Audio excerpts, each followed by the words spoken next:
walking the serpentine path, following the footsteps of the ancestors, walking the serpentine path, making our way back home. Hey ya, hey, hey ya, ho, hey ya, hey ya, hey ya, ho. Hey ya, hey, hey ya, ho. Following the serpentine path.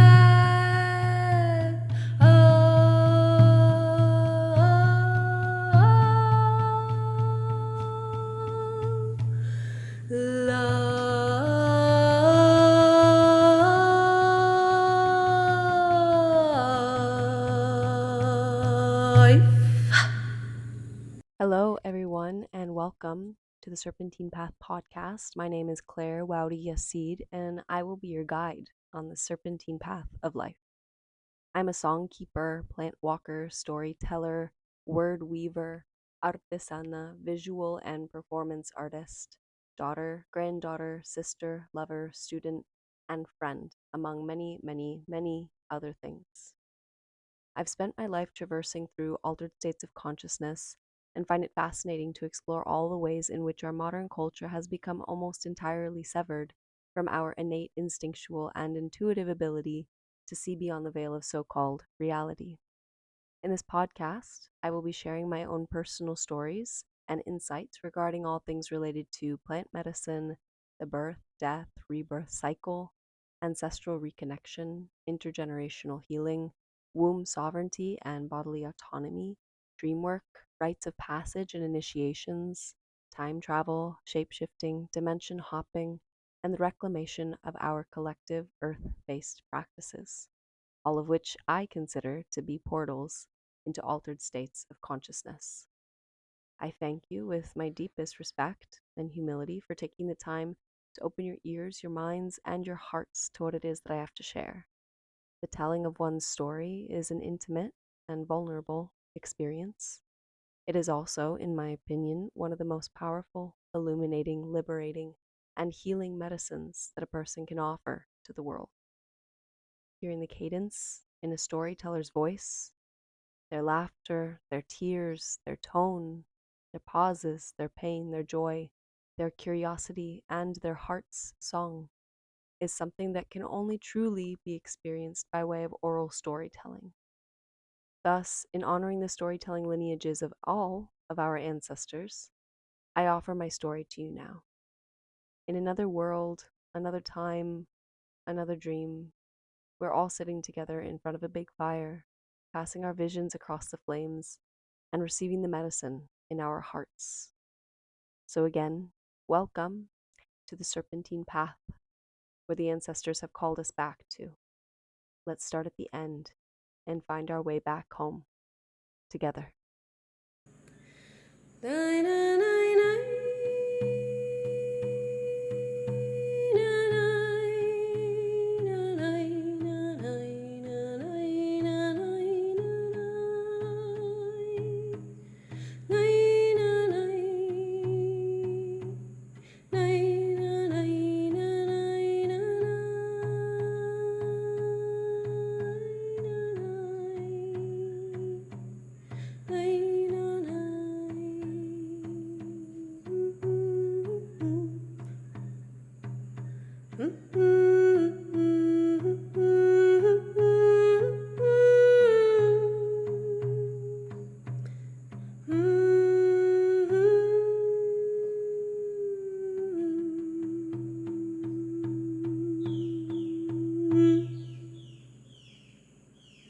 Hello, everyone, and welcome back to the Serpentine Path podcast. Today's episode is one that I have been gathering the courage and the strength to record and share for a long time. And that's because I'm going to be going very in depth with my process of healing from child sexual abuse, but also just a lot of the sexual experiences that I have had in my life in general, which there's some very difficult things that I've experienced. So I'm going to take the moment to just preface this conversation by saying, like I've said in some previous episodes, I do recognize that this is very heavy subject matter. And so if you're not in a place where you feel prepared or resourced to listen to this part of my story, please just take care of yourself. I don't take it personally. If you need to skip this episode altogether, if you need to pause it and come back, if you need to like listen partway through and then never finish it, like I don't take any of that personally, and just take care of yourself. So I've spoken a little bit about the experiences of sexual abuse that I've gone through in previous episodes and the impact that it's had on my life, particularly in the episode where I talked about my gender journey and being really attached to a non-binary identity for 7 years and struggling a lot with gender, what I thought at the time was gender dysphoria, all of that in regard to different experiences of sexual abuse. But today I'm definitely going to be going deeper. I don't have any notes. I don't have anything planned. I have no idea what's going to be coming through. I don't know how long this is going to end up being. It may potentially be like a more than one part episode, maybe 2 or 3 or 7 or 20 parts. I don't know. I don't think it'll be 7 or 20. That's a lot, but I do have a lot to say about this subject, and I do want to be able to give voice to everything that is going to be supportive for people listening who have potentially gone through similar experiences. And so I don't want to try to condense too much. I do want to be able to really flesh this out. So we'll see. We'll see how this goes. I have a feeling that it's gonna be long. I have a feeling that I'm gonna probably cry a lot, and yeah, we're gonna see. I'll be fully transparent. I feel scared sharing about a lot of this, but I also feel really ready and prepared, and I know that it's important for me to be open and honest about this part of my journey, because I do know that it's something that a lot of people have been through in one way or another, or that someone that they love has been through it. And so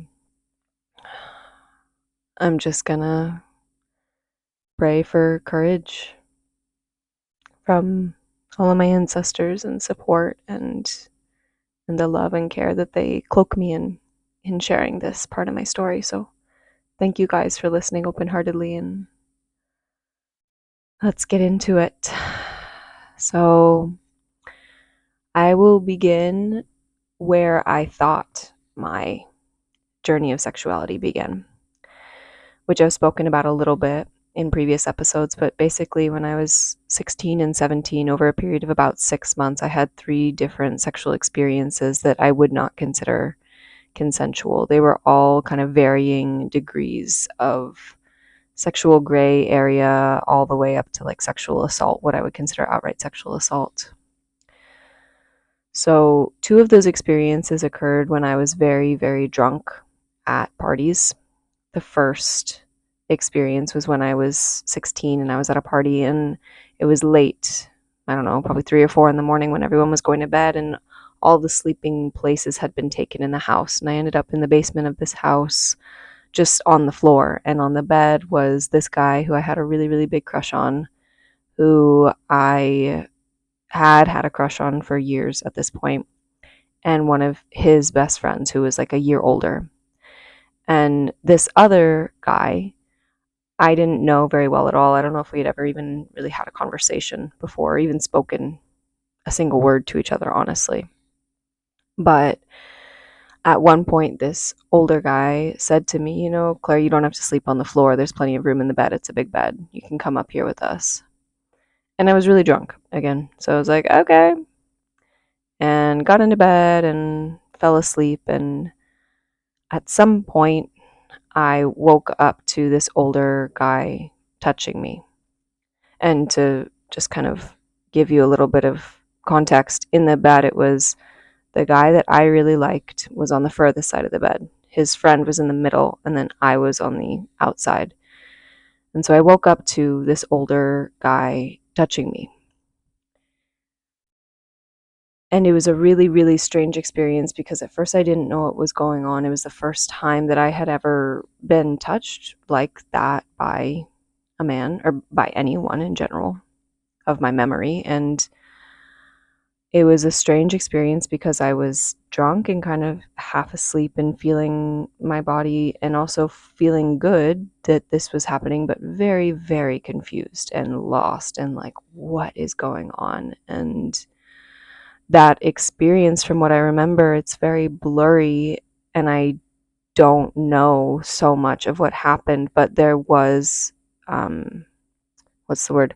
There was sexual activity that occurred. There was no like full penetrative sex acts, what you would consider to be like full blown sex, but I do consider it to be sex because there was genital touching, there was orgasm that occurred, there was, you know, sexual things that happened. And as I said, very confusing because I was drunk and still kind of half asleep and not knowing this person at all, and knowing in my body that, like, if I was sober, I wouldn't be doing this with a stranger. I don't feel ready to do this. I don't feel interested in doing this. This wasn't on my mind at all. And I also feel very strange because the guy that I really like, who I've liked for years now, is on the other side of the bed. And I think he's asleep, but I don't know what the fuck is going on. And there were a lot of layers to this. And even after the fact, just like, I don't know, I felt really confused and embarrassed, but also wanted to try to pursue a relationship with this older guy. And so I kind of did, but it fell through, and things were just weird. Like, it was just weird. That's all I can say about that experience. Was like very weird, very blurry.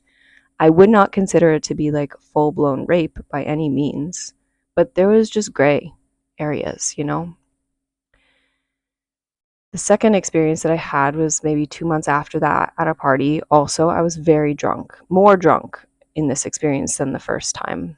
And all I remember, I don't know even how things ended up like this, but I just remember being in the back of my car with my seats down, just wearing like my bra and underwear, and this, again, random man who I did not know from another high school, who I had never met, I'd never even heard of, was in my car. And he was taking off his underwear, and I was like, something entered into me. I think it was like a guardian angel, like entered into my body and sobered me up enough to be like, what are you doing?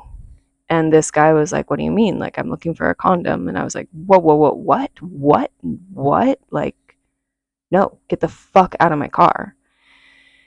And he was like kind of pushy, but not so pushy. Like, he wasn't that insistent. And I think I was just really firm. And I think like the act of me coming back online and being like kind of clear minded, like maybe scared him a little bit, or maybe also brought him back online. Maybe he also didn't really know what was going on because he was also very drunk. And so me coming back to my center and being like, this is not happening. Get out of my car. Get your clothes on. Get out of my car.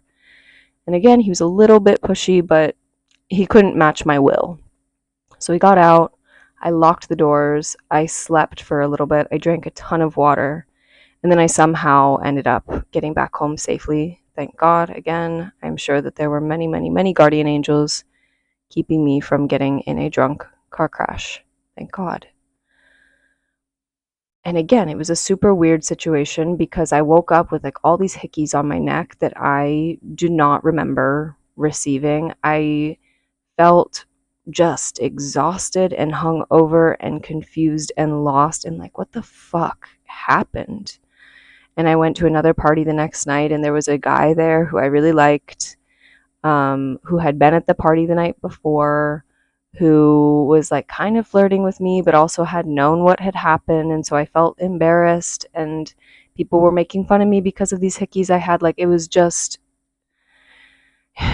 confusing. Like, when I think back on this period of my life, I just remember being so confused. all the time. I think it's also important to note that, like I've shared in past episodes, I was a very late bloomer in a lot of ways. I was the oldest child, which I think a lot of oldest children can understand. Like, a lot of the time, your friends who have older siblings, like, they know a lot more about just life in general than you do. They know more about sex and drugs and alcohol because they have older siblings who are doing it. And when you yourself are the oldest sibling, like, you're the one who has to kind of figure that all out on your own. And it's really, really confusing and uncomfortable and awkward. And I felt really behind a lot of my peers.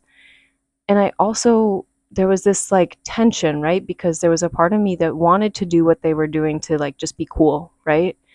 But then there was also this other part of me that like very much did not, because I knew deep in my core that like developmentally I was not there yet, that I was trying to push myself further than I knew I wanted to go with a lot of things, not just with sexuality, but just like with drugs, with partying, with alcohol, with all of that. Like, I knew that it wasn't actually something that I felt good about ever, but I just, pushed myself to do it. I wanted to be popular. I wanted to have friends. I wanted to be well liked. I wanted to be in the scene, and sex also came with that.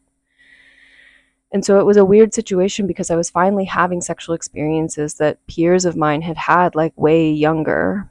And so there was like this kind of like rite of passage that I was going through, but I also was like, is this it? Like, is this what I'm supposed to be doing with sexuality? Like, I don't feel good doing this, and I feel really confused, and I feel pretty like violated in ways, but I actually couldn't even place the fact that I felt violated. I felt really like numbed and dissociated from my body and just completely at odds with like the reality of what I was participating in versus like my mind being able to wrap my head around the very adult acts that I was participating in sharing my body with people, particularly with people that I genuinely did not know, like who I had never even had conversations with. Like, that's not a good feeling. But it was also very normalized, and it was also there was pressure, and also pressure that I was putting on myself, right? So after these two first experiences, I left for the summer. I went to San Francisco to do some dance intensives. I was gone for, I guess, 3 months, long time. And that whole time, there had kind of been vibes with another older guy from a different high school who was leaving for college. He was a year older than me. He was about to be leaving for university.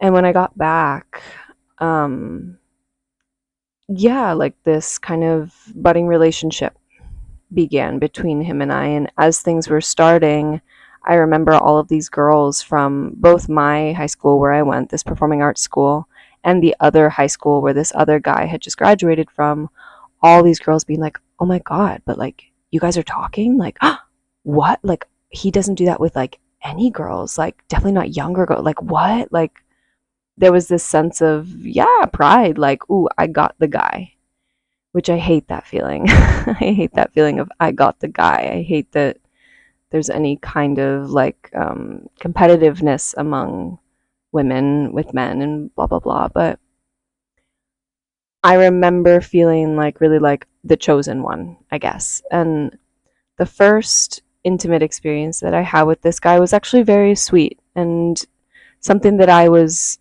feeling good about and excited about exploring, and I felt ready. And no like full penetrative acts occurred. There was just a lot of like kind of teenage making out, and that felt good and that felt fun and that felt beautiful. And it was also someone who I knew a little bit better and who I had spent time talking with and texting with and like building something with for a while, for a few months.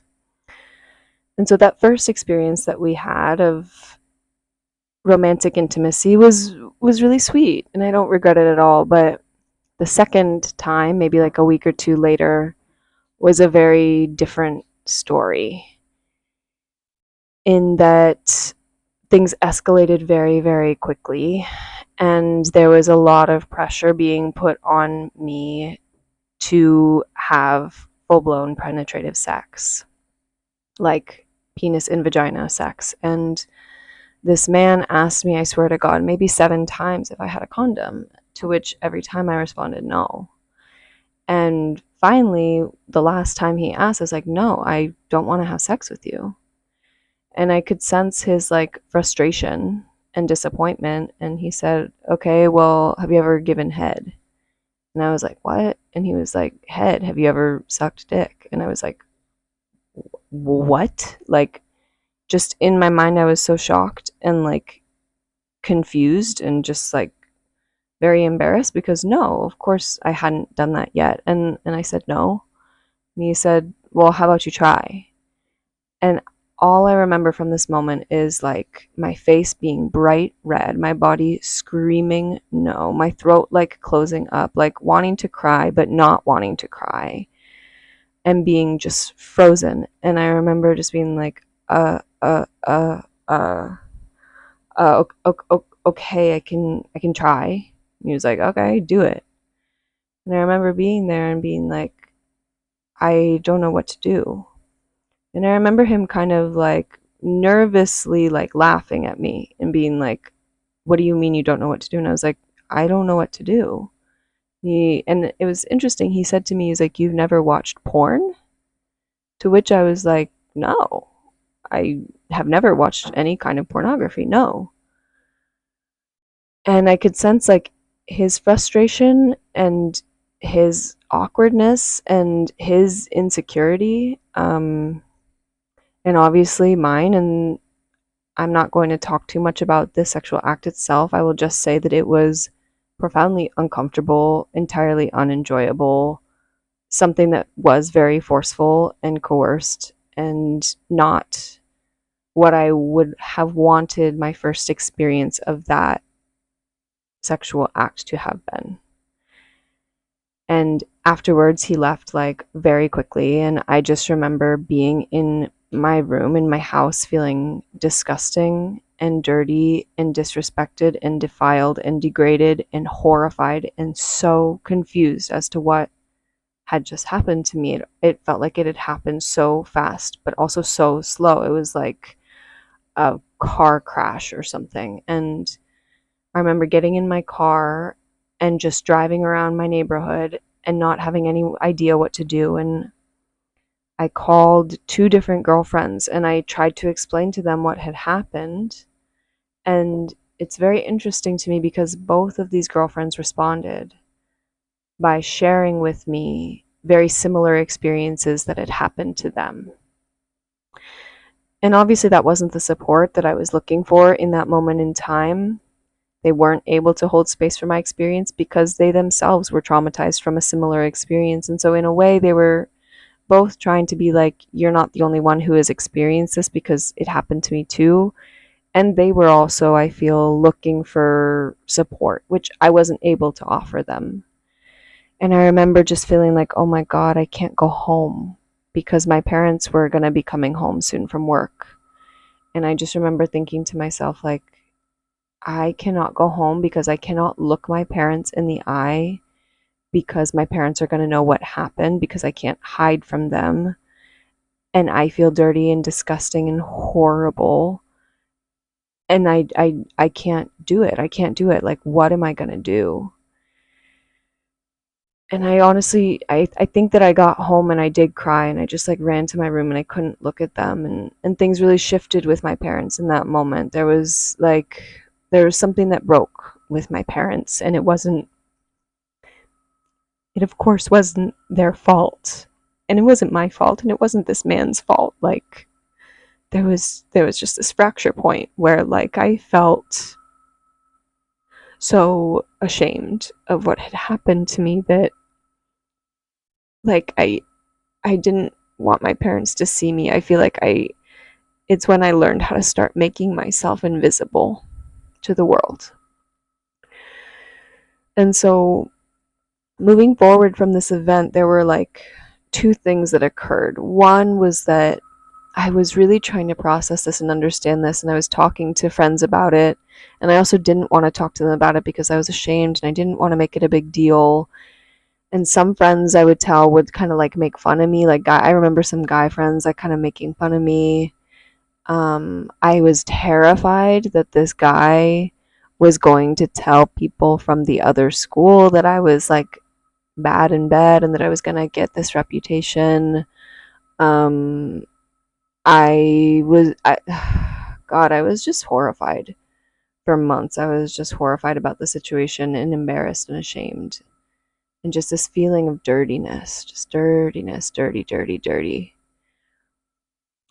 And then I also, on the flip side, something happened where I started to become really obsessed with learning everything that I possibly could about sex, and getting really good at it was like my goal.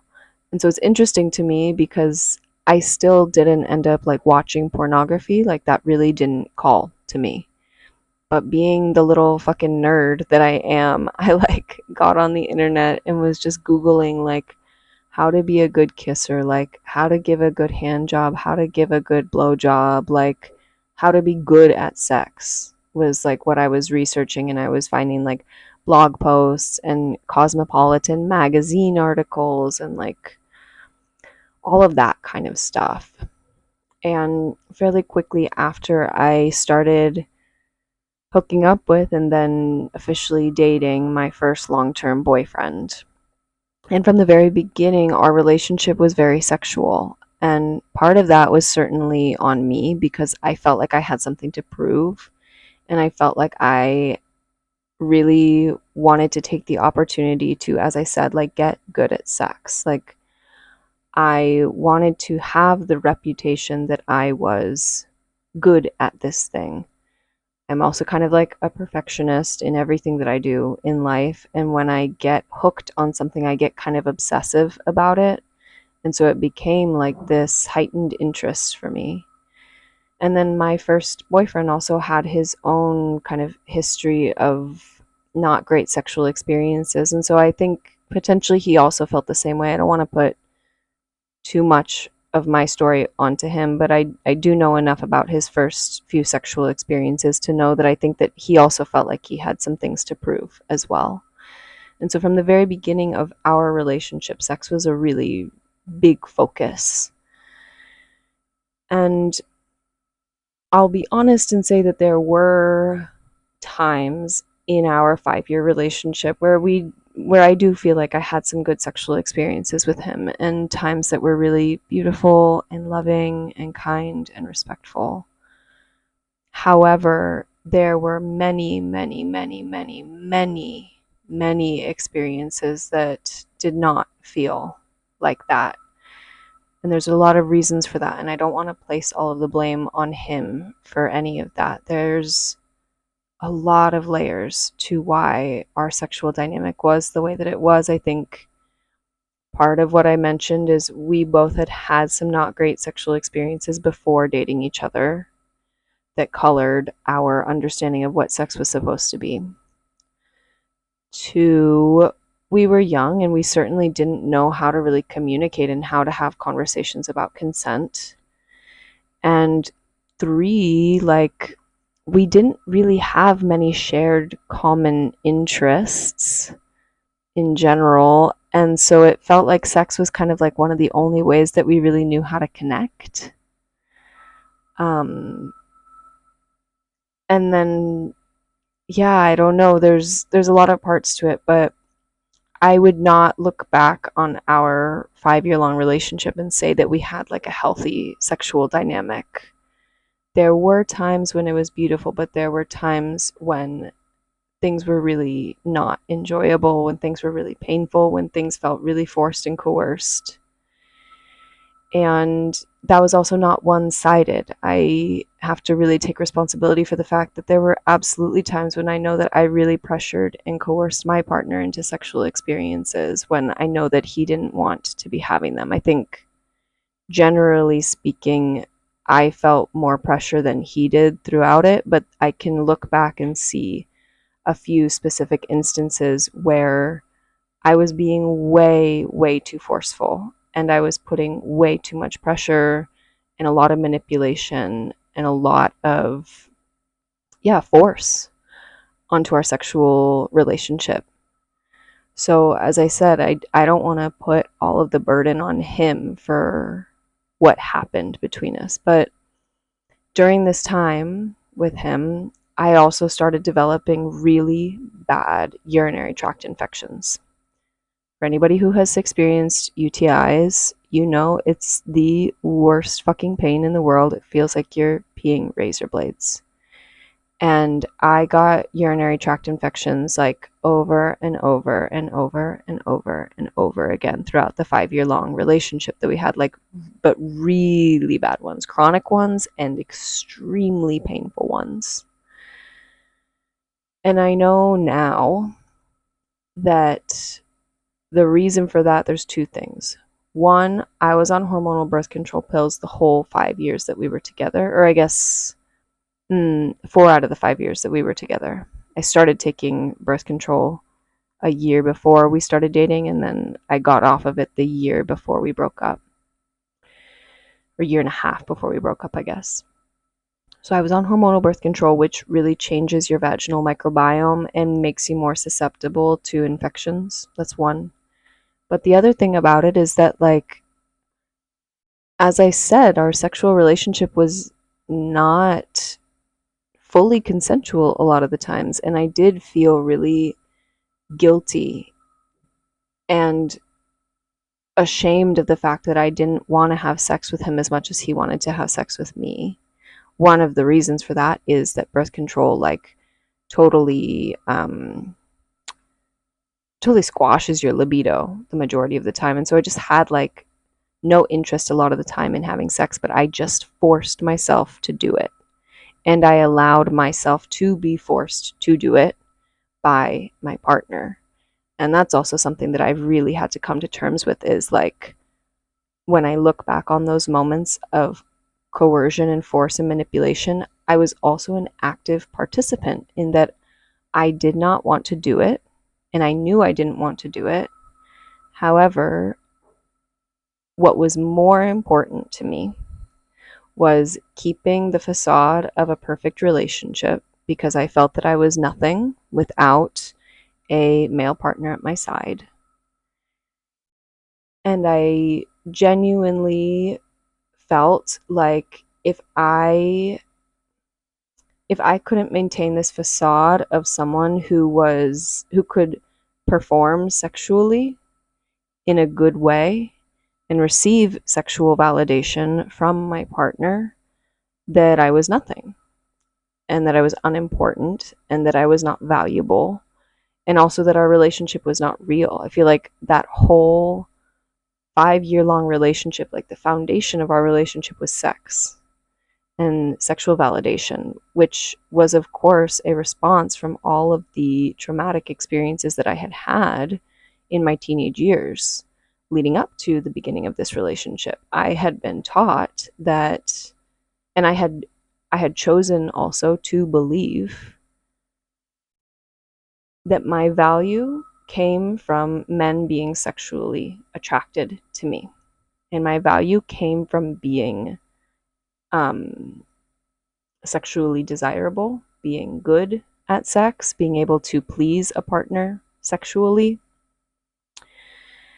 And my pleasure and my comfort and my sense of safety in my body, like, I wouldn't even say, like, took a back seat. Like, they weren't even in the car with me, with us. So all of that is to say, like, my entire foundation of sexuality from my teenage and young adult years was that.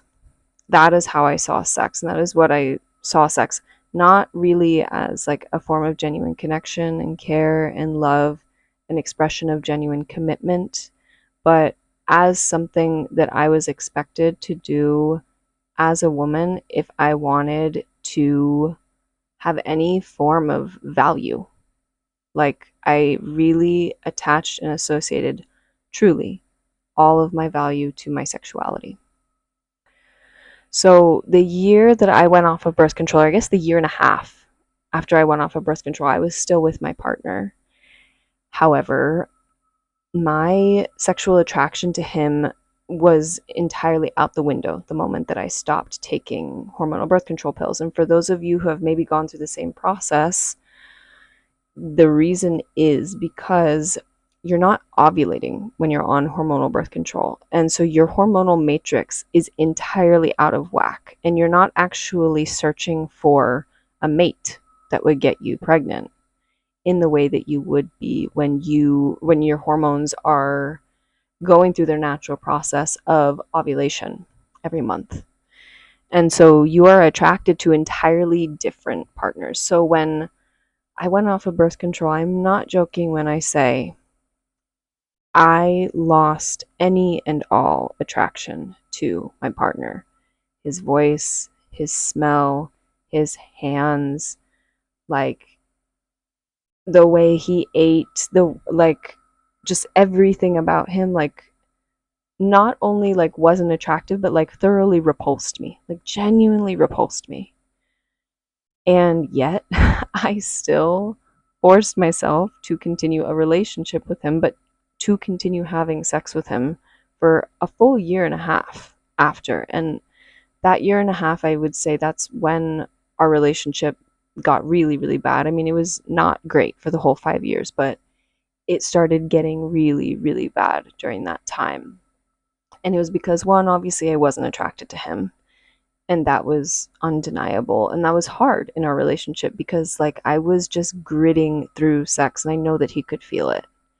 You know, like, there's no way that after that long with a person, you can't feel that shift and that flip and like that repulsion, that sense of like, oh, like I don't want to do this, but like, okay. And I think about all of the times that I forced my body through sexual acts with him and the pain of it. Like, sex did not feel good ever during that time. For like pretty much the majority of the 5 years, the majority of the time, sex did not feel good. But especially that last year and a half, it felt terrible in my body. And I was faking orgasms pretty much every time. And it was just bad. It was just bad. I'm going to leave it at that.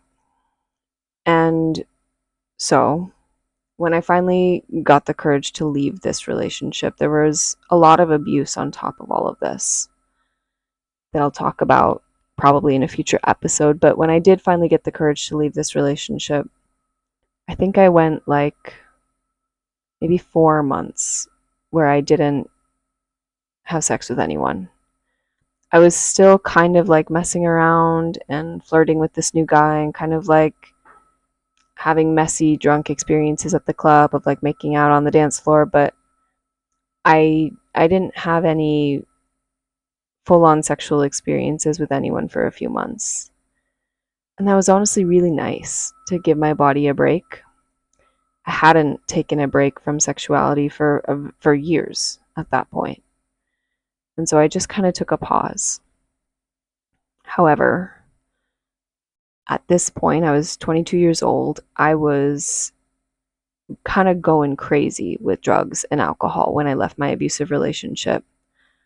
I was really, really reliant and dependent on drugs and alcohol in order to just even like have conversations with people because I was in so much pain and so traumatized, not only from the 5 years of the relationship that I had been in, but also those really unfortunate sexual experiences leading up to my 5 year relationship that I had just never processed. And so I was just dealing with all of that, and I was drunk and high and just like messed up on cocaine most nights out of the week for like over a year, I would say. And I took that break for a few months, but then I did start seeing and sleeping with a big handful of different men.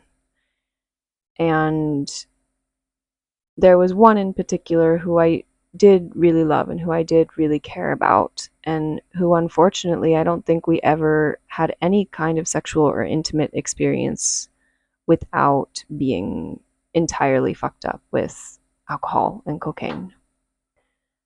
That makes me really sad that that was our experience of sexuality.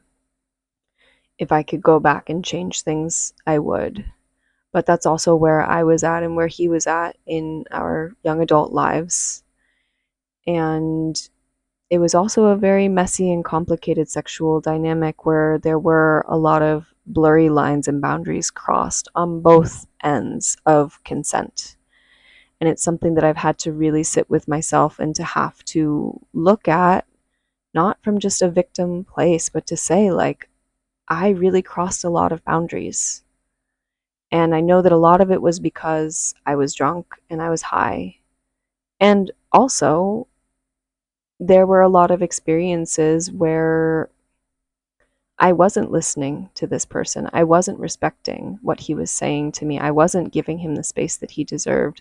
I was not honoring where he was at. I was being selfish. And I was, because of all of the traumatic shit that I had been through, I was not capable of witnessing his humanity and capable of actually being in relationship with him. Like, it was truly all about me, my pain, and he needed to save me because I had been in this abusive relationship and men had done horrible things to me and me and me and me and me and me. And there was an aspect of that, of course, with sexuality when he had made it clear that maybe he didn't want to have sex that night. Like, there was a lot of emotional manipulation that I participated in. There was a lot of crying and a lot of freaking out and a lot of not appropriate behavior, stuff that I regret and I'm sad about still, but I've also worked a lot to forgive myself in knowing where I was at that moment in time and asking forgiveness from him as well. So he was one of like the many men that I ended up seeing over a handful of years. I didn't have any serious partners for, I guess, 4 years. And that was both like intentional in a way because I was so traumatized from that 5 year long abusive relationship that I was very, very scared of opening my heart again.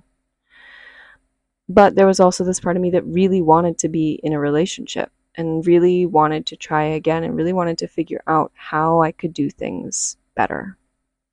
And so I did put myself out there multiple times. However, as I said, like, I was participating in a lot of alcohol and a lot of drugs and a lot of substance abuse.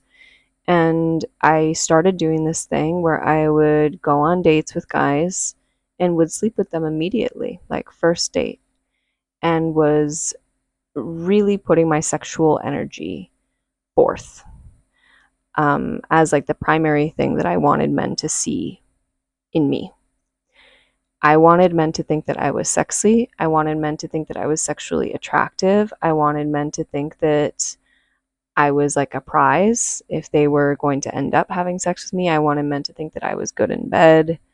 That was kind of like the only thing that mattered to me in terms of relationships with men. And it's funny because I look back on it and I was always complaining, like, oh, like men aren't capable of having vulnerable conversations. Men aren't able to be really emotionally available for me.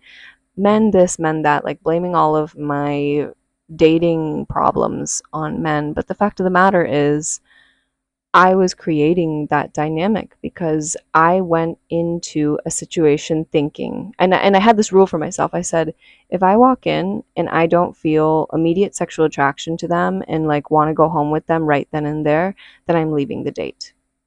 And I'm not even going to give them a chance to like talk to me or get to know me. I was really brutal and pretty disrespectful to men in that way. And was using men. Actually, I was saying that men were using me for sex, but the fact of the matter is, I was using men for sexual validation because that was the only way in which I saw my value. If a man did not want to have sex with me, it was like soul crushing, like truly like soul crushing to me because I had placed the entirety of my value as a human being, not just as a woman, but as a human being, onto whether or not men were sexually attracted to me and as to whether or not I felt that I had performed well sexually. So, because of that, I ended up having sexual relationships with many men who I pretty much barely knew, who I did not feel comfortable with, who I did not feel safe with, who I did not feel intimately connected to, who I a lot of the time didn't even feel that attracted to, but I wanted them to be attracted to me. And I was manipulative and coercive in a lot of ways. I remember a lot of experiences where, like, I pressured partners into having sex with me without a condom because I didn't respect myself. I didn't respect my own body. I was not thinking at all about the risks of potential infections that could be passed between partners. I was really, really loose and risky with my behavior. Like, when I look back on it now, I'm like, my God, Claire, like, how did you not potentially get like killed? Like, you were having sexual relationships with men who you did not know at all. Like, that was not safe. In what right mind would a person participate in that? And the fact of the matter is, I was not in my right mind. Not only was I the majority of the time drunk and high, but I was also really, really fucking traumatized from years of a lot of bad sexual experiences. And I was willingly, continually re victimizing myself with these sexual experiences. And I want to be super, super clear and say that, like, I do not put the responsibility onto any of those men other than, like the 50% of the responsibility that they had in their choices and their actions. I was an adult. I made the choices that I made. And I would not say that I was a victim in any of these situations, even though I wouldn't say that any of these situations were actually fully consensual. I hope that that makes sense.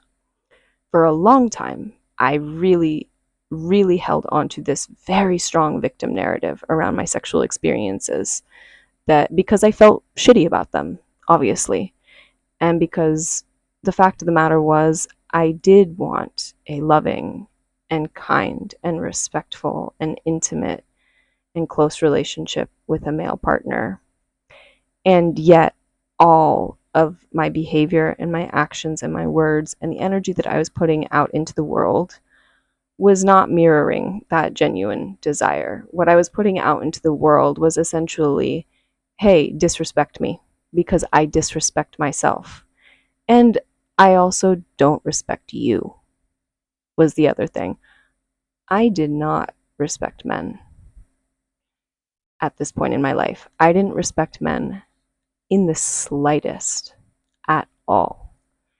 And so I was moving through the world with just this huge gray cloud of disrespect and manipulation and coercion and very, very unkind energy just circling me. And so those, of course, were also the men that I was engaging with. Men who also didn't really respect themselves, who didn't love themselves, who were not kind to themselves. And so how could I expect them to be able to do that to me? I wasn't offering them that as much as I tried to convince myself that I was. We were like each other's perfect mirrors. And so that's why I say, like, I'm not blaming any of my male partners. They have the responsibility for their side of things. I have the responsibility for my side of things. And that's just what it is. Now, during this whole process, there's like two important things that I was also working through. One was that I was somehow coming to terms with like the sexual abuse that I had experienced in my teenage years and throughout my abusive 5-year long relationship. And so there was this part in the back of my head where I was starting to be able to say, like, my first sexual experiences were not consensual. That's the basis and the foundation. I was finally able to admit to myself, like, especially the one where I was forced into performing oral sex, where I was able to say, like, Okay, there was no penis in vagina sex, but like that was rape. That was rape because I know it was rape because I know how I felt afterwards and I know how I still feel about it. And that was rape. And I was able to go through some of the experiences in my 5-year long abusive relationship and to say, like, that was assault. That moment was really, really not okay. And yet I was still like repeating and re victimizing myself over and over again. And so it was tricky in my mind. There was a lot of mental gymnastics that I was going through to try to like numb and hide and ignore, but also trying to see and understand because I was like very clearly in a lot of pain, a lot of physical pain. Like I was, as I said, getting so many vaginal infections even after I left my abusive relationship, like yeast, UTI infections. My mental health was absolute shit. Again, I was dealing with substance abuse issues. Like I was just so emotionally unstable, you know? I was not having a good time. And so I was trying to figure stuff out. I was in therapy. And then I was also just making these choices that continued to like layer upon layer upon layer of sexual trauma was just being stacked up because I couldn't stop. Like I could not stop myself. I can't explain it. I couldn't stop. And the other layer to it was that I was starting to get big into what they call like the sex positive community, which I would not refer to it as that anymore based on like my perspective now. But a lot of like the so-called sex positive movement, how to explain to someone who might not be familiar. It's essentially very, very queer in a lot of ways, both in terms of sexuality and gender. I was getting really deep into a non binary identity with my gender. I was experimenting with like non heterosexual experiences of sexuality. I was going kind of deep in like non monogamy, polyamory, relationship anarchy realm. Um, and I was just kind of like in this mindset of like, sex isn't a big deal. It's all about just like pleasure and kind of hedonism and feeling good. And there's no shame and do whatever you want. There's kind of like this saying that I don't love now, but it is something that gets thrown around in sex positive communities, which is like, be a slut, do whatever you want. And I think about and for a long time I was like, yeah, totally. Just like be a slut and do whatever you want, Claire. And now I think about it and I'm like, oh my God, like the level of disrespect that I had for myself and that I had for all of my partners, like it really breaks my heart. And I say that because I know in my core that now, but always, I have known the weight that sex holds. And that's because any time that I had a sexual experience with a partner that I wasn't committed to and that I didn't feel good with and that I didn't really love and that I didn't feel really safe with, I felt like shit afterwards. And a lot of the time I got sick. A lot of the time I would get a bad vaginal infection or some other kind of illness like bad headaches, horrible stomach aches, again, depression, anxiety, suicidal thoughts. Like it wasn't good for me what I was doing. It was actively bad for me and it made me sick on many, many levels. And so that's why when I look at this idea of like a sex positive community, a sex positive perspective, and I see what I participated in with that mindset, I know that there was nothing sexually positive about my actions. I was really, really causing harm to myself. And I know that because, as I said, I had all of these infections and this pain, but I also was really struggling with my menstrual cycle, dealing with bad menstrual cramps, dealing with lots of PMS, PMDD, horrible pain in my breasts, in my back, like bad hormonal acne, like my my hormonal matrix, the beautiful and natural design of my hormonal matrix was like screaming at me like, Claire, stop. Like, you don't feel good in this expression of your sexuality and in this expression of your womanhood. Because also, I was like rejecting and denying all womanhood at this point as well, right? But again, like, I couldn't stop. I couldn't stop. I was trying so hard to figure out why what I was doing was just causing more pain, because everyone around me was like, just explore, just have fun, do what you want. Like, it's not that deep. Like, have sex with this person. Oh, why not that person? Blah, blah, blah. Like, sex did not have weight to it in the community that I had surrounded myself with. Sex did not have an importance. Sex did not have like a spiritual aspect to it. Sex was really, it was like a light, fun subject to just gossip about with your friends and to compare all of the like crazy kinky things that you've tried out that you can check off a list, you know? And so, my God, I just suffered. And I was choosing all of this as well. Again, I really don't want to place myself in like a victim role with this. Like, I was choosing all of this. So,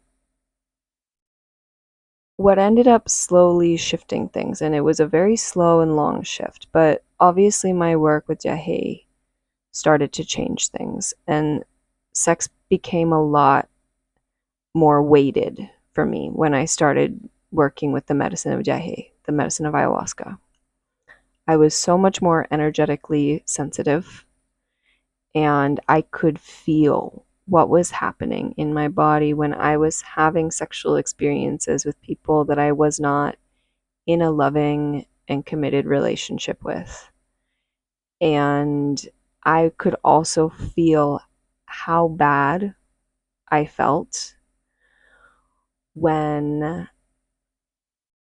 I was just like putting my sexual energy out there in the world, like not even participating in sex, but when I was bringing up sex in conversations in this really kind of like manipulative, coercive way because I wanted people to know that I had a lot of sexual experience. I could feel how gross I felt in my body. I could feel like, wait, that's actually not what I want to be discussing right now with these new people that I'm meeting and spending time with. That's not how I want them to be seeing me.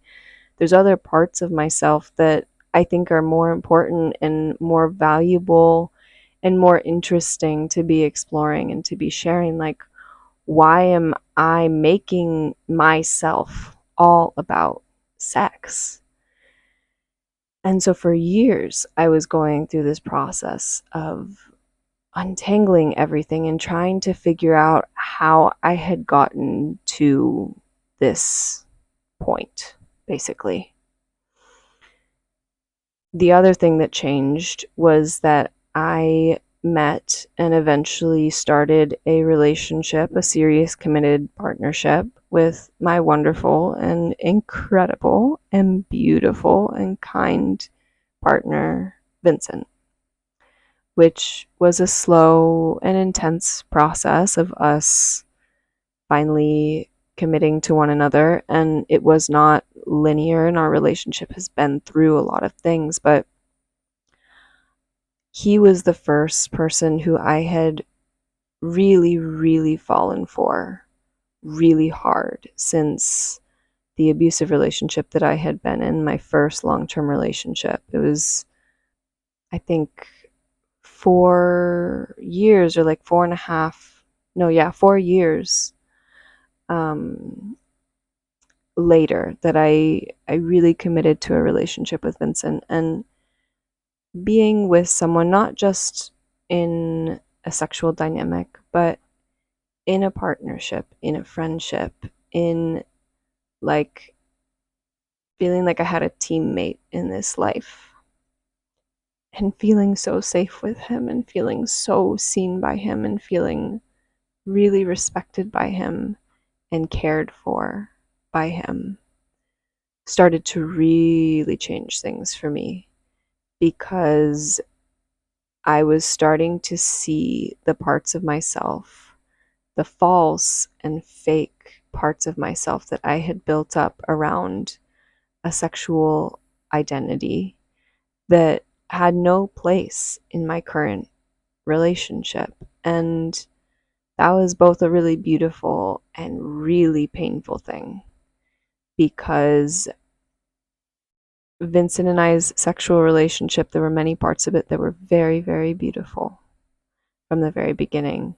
But there were many parts of it that were very painful, because from the beginning, he made it really clear to me, like, this sexual persona that you put on, mostly like in the bedroom, but also outside of it, like, I don't feel good with it. I don't feel safe with it. I don't feel comfortable with it.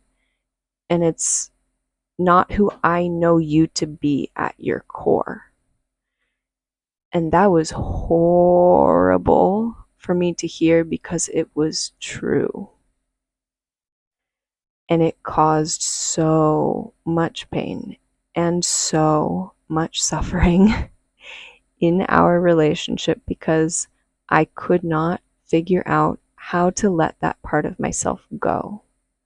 That version of me that had built all of my identity around my sexuality and sexual validation and being good at sex, I could not figure out how to release that and to just be honest and vulnerable and open and intimate, and just to be Claire, just me, with my partner, Vincent, and to not be in control with sex, but to really be able to surrender and to receive and to love and be loved. I couldn't do it for a long time in our relationship, probably for like, oh God, I mean, the first like um 2 years. I couldn't do it, and it was horrible. And it was one of the many reasons that we actually had a big separation period in our partnership. For probably, I don't know, 8 or 9 months, we were on really, really rocky terms, and we were separated. He was living in the north of Colombia working on his boat, and I was living in the jungle with my teacher. And shit was bad between us. It was really bad. And a huge aspect of that was our sexual dynamic and our inability to like figure out what was wrong, basically. And so that's when things really, really changed. Thank God. All right, so that's it for part one. I'm going to release part two later this week, along with the Patreon extended episode that's going to be linked with both of these. So it's just going to be one Patreon episode for this two-part episode, and that'll be coming later this week as well.